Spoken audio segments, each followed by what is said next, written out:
তুমি ভাই সফল না হলে কেউ তোমার ব্যর্থতার গল্প শুনবে না। তুমি যদি জীবনে একজন অসফল ব্যক্তি থাকো তাহলে সারাটা জীবন তোমাকে কষ্ট করতে হবে, কেউ তোমাকে জিজ্ঞাসা করবে না যে তোমার জীবনে এত কষ্ট কি জন্যে। আর যদি ভাই এর বিপরীতে বললাম না, তুমি যদি সফল হও তাহলে কত সাংবাদিক কত লোক তোমাকে এসে প্রশ্ন করবে যে ভাই আপনি জীবনে কতটুকু কষ্ট করেছেন, জীবনে কি করেছেন, এই সাফল্যের পিছনে আপনার গল্পটা একটু বলেন তো শুনি।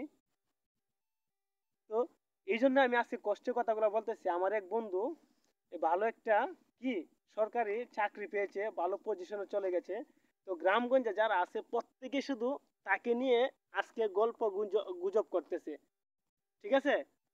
তো আমার ওই বন্ধুর বিপরীতে যারা অসুখী কিছু বন্ধু রয়েছে, যারা জীবনে কোনো সাফল্য অর্জন করতে পারে নাই, হ্যাঁ, কে থেকে আমার কাজ করতেছে নাকি, তাদেরকে কেউ জিজ্ঞাসা করতেছে না। তো জীবনটা ভাই এটাই, আর কিছু বলার নেই।